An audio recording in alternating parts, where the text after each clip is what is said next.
The common priority in Africa is silencing the guns, for we cannot develop if we don't have peace in Africa. That's according to the former AU chairperson, Mr. Cyril Ramaphosa, who clearly indicated that as Africans, we won't realize our potential development if we are not in peace. Welcome to Africa on Trial is Agenda 2063, our agenda or their agenda. We want to have a clear look, closer look to this issue, that the Africa we want can be attained by following the ideas that have been indicated clearly in the Agenda 2063. In studio, I have Chris, Pidio, and Abimbola. Welcome, gentlemen, to Africa on Trial Studios. As usual, Gamma Coffee is my name, presenter and host of Africa on Trial. Gentlemen, this statement made by the former AU chairperson, Mr. Cyril Ramaphosa, who said that we cannot develop if we don't have peace in Africa. This again goes to violence in Africa. Schoolgirls being abducted in Nigeria. The Islamist, extremist, jihadists still on the rise in many African countries, for example, northern region of Mozambique. Again, the United Nations Refugee Agency clearly indicates that the violence committed by the terrorist groups like Boko Haram has affected 26 million people in the Lake Chad region only and displaced more than 2.6 million people in the very same area. We can imagine how about other areas that haven't been recorded yet with the same instance of violence. Gentlemen, should we say that we are safe to pursue the Agenda 2063, the Africa we want, amidst all of these viruses that are taking over Africa? I'll start with you, Chris. Hello, fellow Africans. I'm Chris Nsia from Ghana, a true African. I'm glad to be here for the third episode of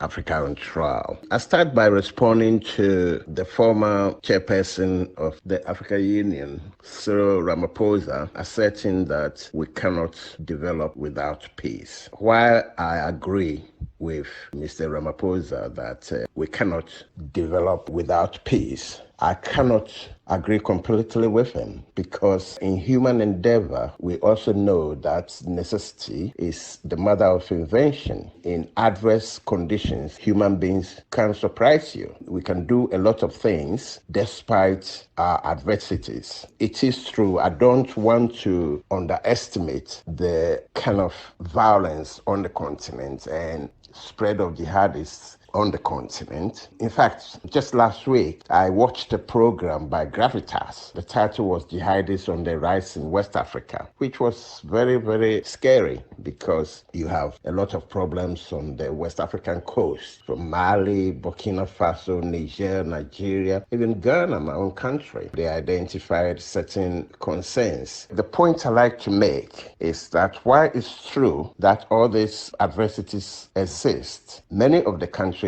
do operate. In fact, some of them are kind of isolated pockets of violence, and it's not as widespread as it sounds. Also, as I said, I don't really want to underestimate it, but I think through the adversity, we can stand up to make the authorities take the right approach. For example, the recent march by Nigerian youth against the SARS, complaining about police brutality, and even though it's subsided, the authorities are taking note. This kind of things do have a way of sending the messages through. We have to actually be clever in dealing with these kind of situations. We are not going to be able to do anything if we have to say we are not going to move until all the guns are silenced on the continent and all that. That will probably not happen, because don't forget, many of these terrorist activities are criminal. There's a Ghanaian saying that crime is part of human. It's up to us to take cognizance of the level of insecurity we have. We've got security forces in the country, and we need to be more proactive in dealing with these people. There are genuine concerns about democratic principles in some of the, because these groups are not homogeneous. There are different groups looking for different things. Some of them are legitimate, and some are just just pure criminal. We need to be able to actually work out how we're going to approach this insurgents and terrorists. In fact, I'm probably going to be crucified by saying this, but the insurgents seem to be better in collaborating with other insurgents from different countries, like Boko Haram from Nigeria, encouraging insurgents in Mali, Niger. The insurgents actually seem to be able to move from place to place rather than the legitimate countries. This actually points to the fact that many of our problems, our challenges, are linked to the fact that Africa is not acting as a unit. Because we are divided, once we are united, yes, violence and insecurity in our countries will thwart our development, but we cannot wait to say we're going to silence all guns before we think about development. It's all part of the development process. Even once we develop, we still will have security issues. So I think, yes, Mr. Ramaphosa pointed out something very important, but he's not completely correct that we cannot develop without peace. It will be difficult, but it can be done. And in fact, some of the violence in the country will point to the solutions we need. Cross-border cooperation is one I can think of. Everything that points to the unification of the continent would go to solve a lot of the problems we see now. Thank you. Thank you so much, Chris. I see a hand from Pidio and Abimbola. I guess the two of you have something to say or you want to comment on what Chris is saying. Let me start with you, Pidio. My name is Gifano Kwame Pidio. Shout out to all your listeners. Gamma, thank you for the opportunity. Whilst Chris was speaking, I was listening with rapt attention, and trust me, I believe we are all speaking the same language when it comes to the unity of the African continent. All right, I think it is enough for us to say that Africa needs to set up. Now, to come to the fact that Chris is trying to say that even though he wants to somehow agree with President Ramaphosa, he still believes that even in the terrain of conflict, we can still develop. I would say that yes, of course, that is what Africa has been trying to do for the past decades. We've always seen conflict, and even in the midst of conflict, we are still trying our possible best to develop. But whilst what we are trying to develop within this conflict, are we sure that what we have gained so far is enough to say that Africa has really come to the table so far as development in the global anatomy is concerned? That is a rhetorical question that I think Chris and other listeners should answer for themselves. Come to think, conflict is never in levels of it. When we have seen this conflict as at the infinitesimal level, then this conflict is okay for our development. And then there are certain conflicts that should be characterized as magnanimous, and those ones are not okay. Conflict is conflict. Come on. Conflict is conflict, and it doesn't matter the level of it or the abuse it brings. So far as it can be termed as conflict, I think something needs to be done about it. All lives are important. There is no life better than none. The life of the citizen is as important as the life of the president. Thank you very much, Gamma. Thank you so much, Pidio. Abimbola, go ahead, comment or question to Chris. I agree with you, Brother Fidio. That's actually true. According to what Mr. Chris Insia said, can develop our economy even with the various security issues we have. Though it may be possible if we look at it, okay, let us build our economy even whilst we have the security challenges. The ones we will build, these recalcitrants will come to destroy it. If these people are still on ground, terrorizing, they will destroy it. So we have to start again. Get back to the same point. We need to firstly tackle the security system. Once there is peace, once we can attain peace, serenity, then development can easily be achieved. Or if people are still running away here, there, and everywhere, trying to scamper for safety, engineers will not even want to go and work in conflict zones. That's just it. Let us take out the enemies within. So once that region is free from security challenges, then we can begin to build. But if we still have, pockets of violences, conflicts here, there, and everywhere, the development will not be easy. At the end of the day, it will just lead into something else, something already that we never even planned. So let's firstly tackle the security challenges. Let us bring that to a minimal level. I know human conflict is part of our nature, you understand, but at least we can bring it down to a minimal level. Thank you. Thank you so much, Bimbola. And Pidio, what is your take on this? Should we be concerned with the terrorist groups that are taking over Africa? Thank you very much, Gamma Kofi, for the question. Gamma, see, with the issue of continental security when it comes to Africa, an issue that we really have to delve with and we have to look at very well. It's just unfortunate that we are looking at the Mozambique saga and abduction of girls in Nigeria. And probably if you are following the news, you get to know that there have been some abduction of girls, or should I say kidnapping of girls in Ghana, Accra, the capital of the oil city. Gama, I want to say that the development of Africa have been philosophically defined, and for that matter, we only need actions to bring it to reality. Our security shouldn't have been an issue, but probably our leaders, or to say the African continent itself, have become weak, unable to push their own agenda, and for that matter, are reluctant to that effect. You see, yes, of course, you pointed out that for us to develop, then we need to have continental security that will help us have silence in the gun so far as African is concerned. Going back to the words of Nkrumah, he said that the independence of Ghana is meaningless unless it is linked up with the total liberation of all the African states or continents. He was looking at the fact that security is also part, because the total liberation of the African continent will be realized when we are able to stand against other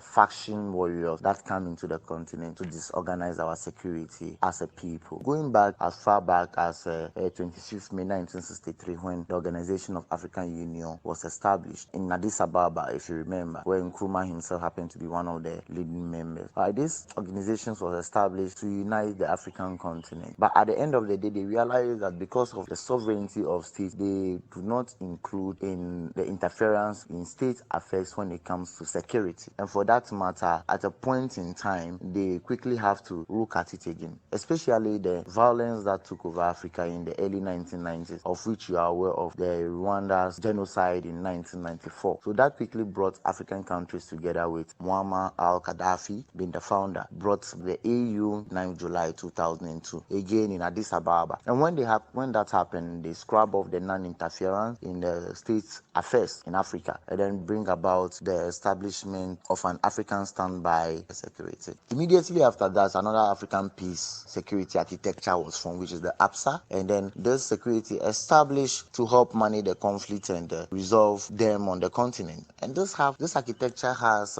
5 other constitutes: Peace and Security Council, and then we have the Continental Early Warning System, we have the Panel of the Wise, we have the Peace Fund, and we have the African Standby Force. Now, with the African Standby Force, they have been later divided into another 5 constituents that is under the African Standby Force. Okay, we have the National African Regional, the North Africa Regional Standby Brigade, which is the NASBRIG. We have the East African Regional Standby Brigade, which is the EASBRIG. We have the Force Multinational de l'Afrique Centrale, which is FOMAC. We have the South Africa Standby Brigade, which is the SANBRIG. Then we have the ECOWAS Standby Brigade, which is what the ECOBRIG. These regional brigades have their roadmap of operation. Looking at all this formation, Gamma, tell me, what is preventing our security in Africa? What exactly is our problem? So for me, right from the onset, I do not believe that we have security issues. What I believe is that we have leadership issues. We have all the policies that will actually help us achieve security within the African continent. You can just imagine all these 55 states that have signed on to the African Union, making available a security force that should battle insecurities within the continent. But here we are. Look at the issues that are happening in Mozambique and Nigeria, for instance. Boko Haram is always at the peak of insecurity in the country. And here we are complaining, allowing Nigeria alone to face it, as if we do not have any proper security system to fight these insecurities on the continent. So for me, I think we have all the architectures, all the tools available to us, but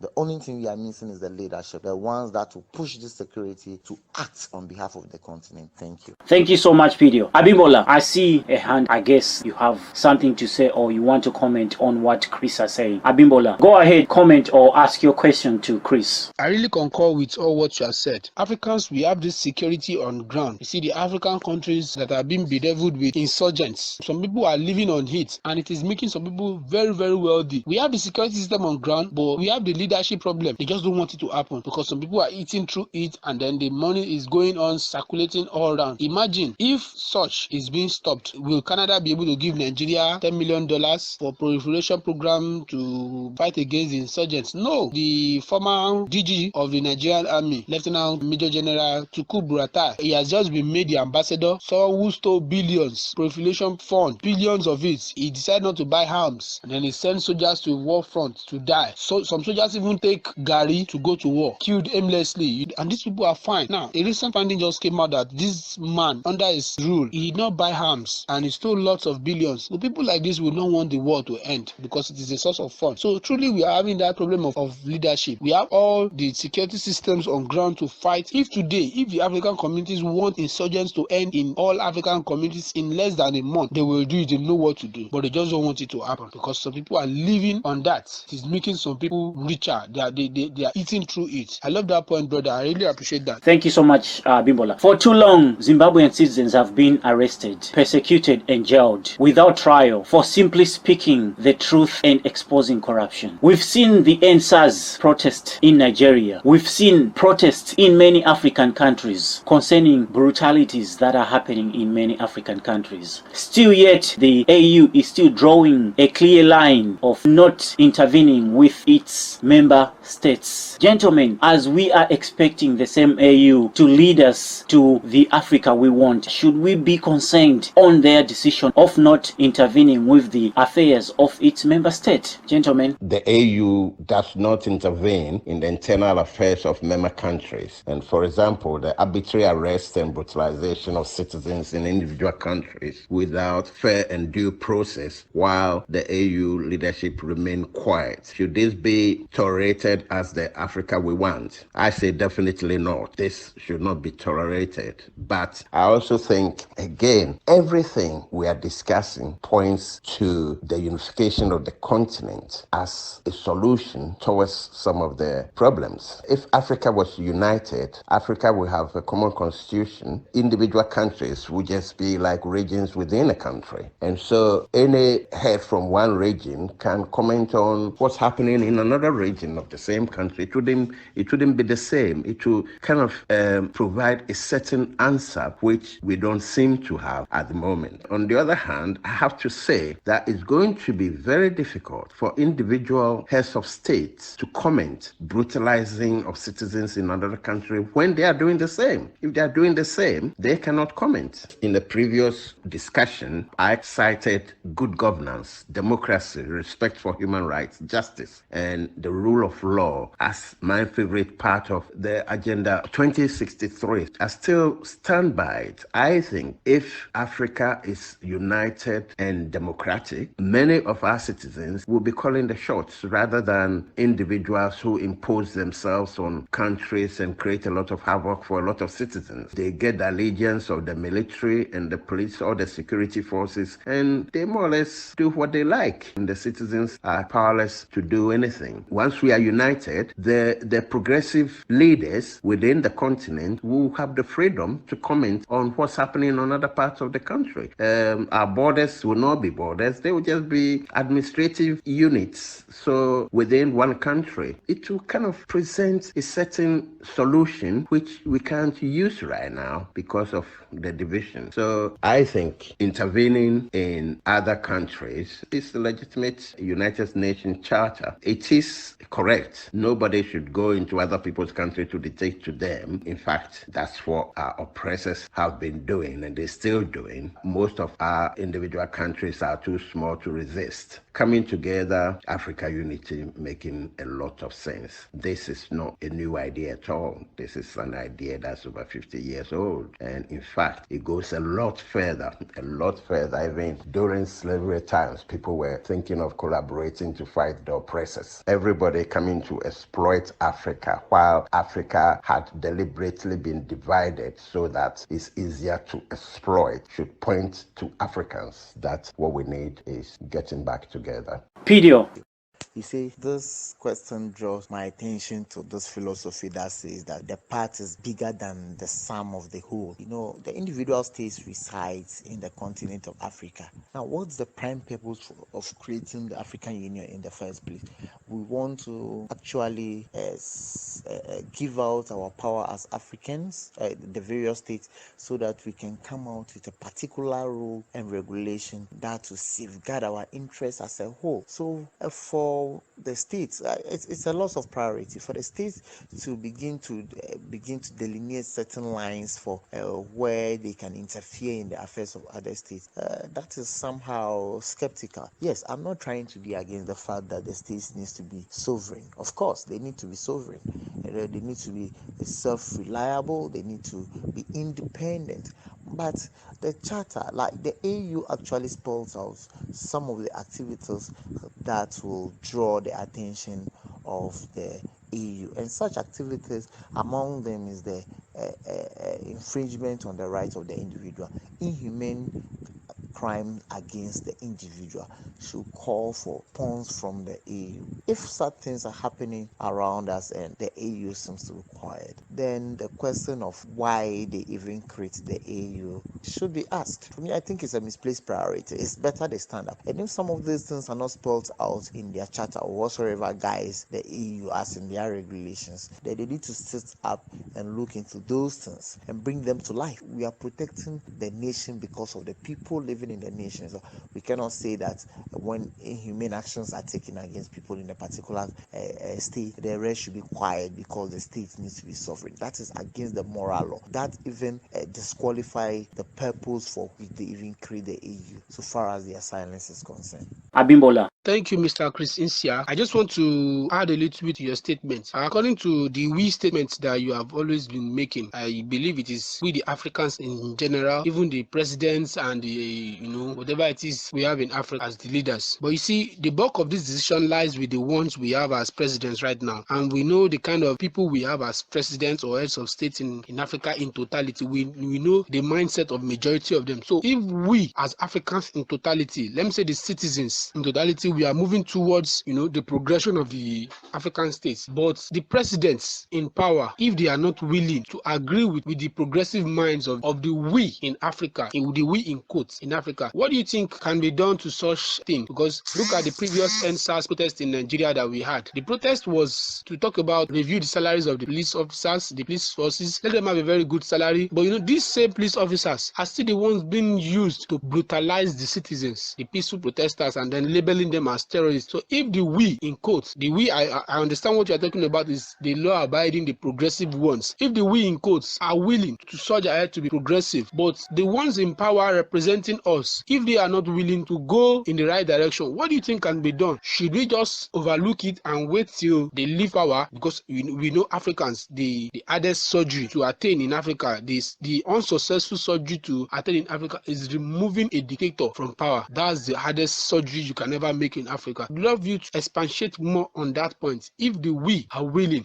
to make it happen, but some, like the leaders, are not willing to make it happen, what do you think we can agree on, or what can we do in response to the ones who are not really agreeing to the we as the progressive ones? What can we do? Thank you. Chris, what's your response? Thanks for your responses. Responding to Abimbola's invitation for me to comment on what we can do where progressive individuals want to move forward, but the leaders are being intransigent and not willing to move. Firstly, I have to say the journey we are trying to embark on is nothing short of revolutionary. We are trying to, and by the right thing, I'm talking about the rule of law, democracy, and giving the citizens of our continent the right to dictate their own fate rather than being dictated to by a few people who hijack our security apparatus to intimidate the rest of us. Because we're embarking on a revolutionary path, there are lots of risks we will be putting ourselves, but we have to be brave. We have to be brave because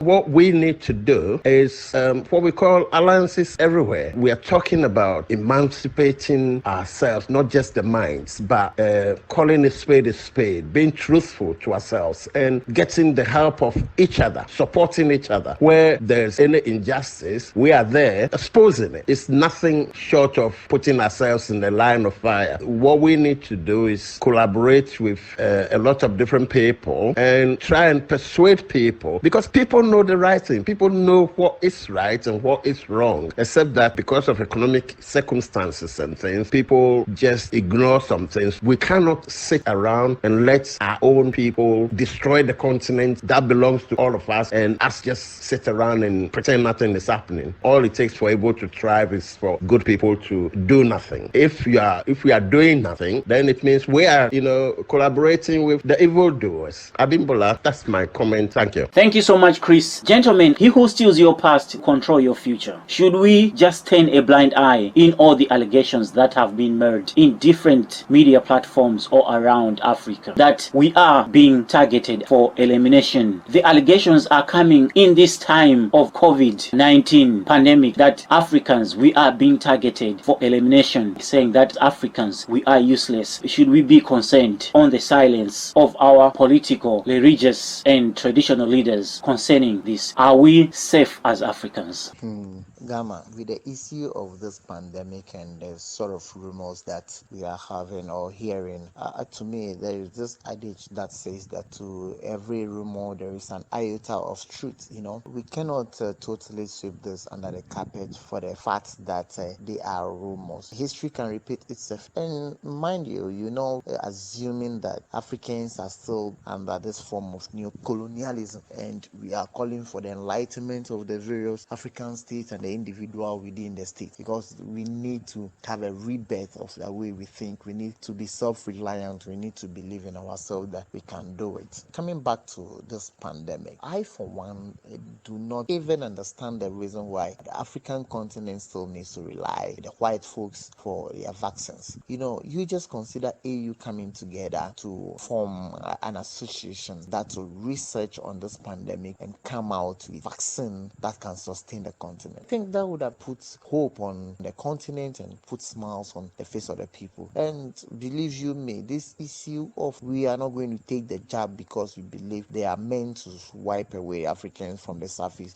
of the earth will not be experienced. I think Africans need to stand up and do the right thing. When Africans should come together and want to solve this issue, I don't think it will be anything very difficult for us to do. Chris. He who steals your past will control your future. For a start, I can say there's no smoke without fire. While some of these reports may be exaggerated, the threat is still there. Africa is full of resources, minerals, and fertile lands for the development of the whole world. So we cannot take it for granted that nobody is that interested. All developed countries are looking to use it as raw material. So it makes sense to me, any chance they get to undermine our development, they will do it. Again, everything we're discussing is kind of pointing to just the division of Africa having caused so much havoc on the continent and still causing a lot of problems. We need to do everything to reverse it. Thank you. As we are coming to the close, should we consider coming together as one great African country to overcome our problems? Should we consider having one currency, one political leadership in Africa? Chris, what's your take? From this discussion, my whole tenet has been towards Africa unity. It seems to me a lot of the problems we have stems from the fact that Africa is fragmented. What we need to do is emancipate mind. We need to have this can-do attitude that we can transform what is being handed us into something really, really good. Nkrumah warned us that we should unite now, otherwise we'll become used to our little chiefdoms. We'll find it difficult to unite afterwards. That to a large extent has happened because individual countries, heads of states are happy with their little chiefdoms, kind of just pay lip service to Africa unity rather than doing something constructive to bring the continent together. We have been taken for a ride for a long, long time. 400 years, we were enslaved, we were colonized. Even post-independence, our oppressors are still pulling the strings. Unfortunately, some of our leaders kind of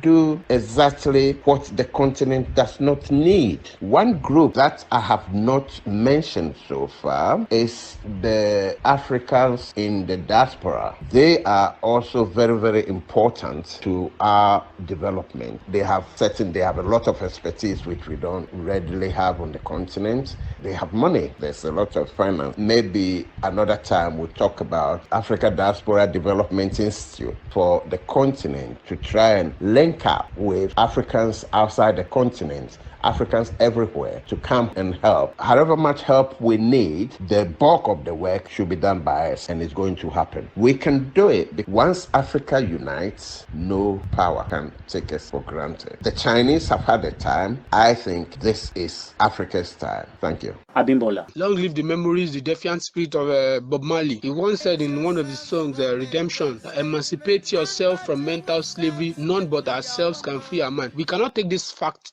away from the African society, that one of our problems is dogmatic religion. If we emancipate our minds, we have to fight this psychological warfare against religion eating deep into our system. If we Africans can treat our continent the way we treat the religion, I think Africa will be better. The way we can actually build a mosque in less than 2 months, the way we can build a church to a magnificent view in less than 2 months, the way we can use billions to bring out billions to source a church fund or a mosque fund in less than few weeks or months. If we can use that same zeal, the way we can pray zealously, we can do everything, we can attend all programs zealously. If we can use the same zeal in our economy, I think the African continent will be far better than this. The we in quotes, if we can begin to understand the fact that we are Africans before any other thing, I think this union will begin to set in. We'll begin to understand our sense of Africanity. But we Africans, we love to fight for heaven. We want to resist the devil by all means, but we don't want to resist poverty. We will prefer to pray against poverty, which is prayer doesn't kill poverty. It is innovations that kills poverty. So if we are to emancipate our minds, it's going to be a very big work on the African society. All these people who have built monuments, churches here and there, having scattered churches here and there, I call it tax center. I am unapologetic to say these things. Most of these churches, I call them tax centers. So when we begin to look at all those things, look at Paul Kagame. He closed down some churches some months ago. How can you have almost like 700 churches within Kigali? Are they the balls supplying water? I am not apologetic to say this statement. Thank you. Thank you so much, Bimbola. And Pidio.